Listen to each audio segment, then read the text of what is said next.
এবার আপনাদের একটু স্বস্তির খবর দেব না, সবার জন্য নয়, যারা আইন ভেঙেছেন তাদের জন্য। কারণ ট্রাফিক জরিমানায় মোটা ছাড়, বকেয়া জরিমানার 35% দিলেই মিলবে রেহাই। এককালীন ট্রাফিক ফাইন সেটেলমেন্ট স্কিম চালু করলো কলকাতা পুলিশ।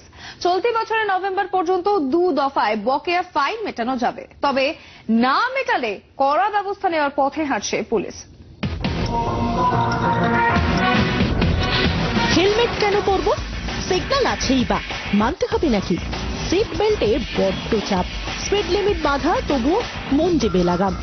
স্টিয়ারিং হাতে থাকলে নিয়ম ভাঙাটাই যেন বাহাদুরি। নিটফল লম্বা চওড়া ফাইন।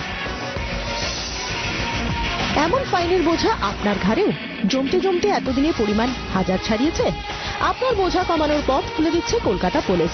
এককালীন টাকা জমা দিন, মিটিয়ে ফেলুন বকেয়া ফাইন। আমরা একটা one time traffic fine settlement scheme introduce করছি। গভর্নমেন্ট হ্যাজ অ্যাপ্রুভড ইট।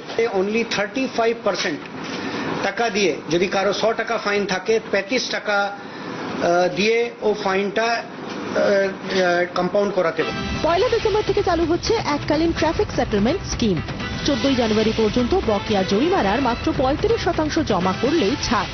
15 জানুয়ারি থেকে 13 ফেব্রুয়ারি পর্যন্ত বকেয়া জরিমানার 50% ছাড়। চলতি বছরের 15 নভেম্বর পর্যন্ত এই স্কিম চালু থাকছে। অনলাইন, ট্রাফিক গার্ড বা লালবাজারে বকেয়া জমা করা যাবে। এত ছাড়ের পরেও বকেয়া জরিমানা না মেটালে কিন্তু কপালে দুঃখ। সেক্ষেত্রে কড়া পদক্ষেপ করতে চলেছে কলকাতা পুলিশ। জরিমানা বকেয়া থাকলে গাড়ির দূষণ সার্টিফিকেট মিলবে না। বীমা কোম্পানি সার্টিফিকেট দেওয়ার আগে জরিমানা বকেয়া কিনা তা দেখা হবে।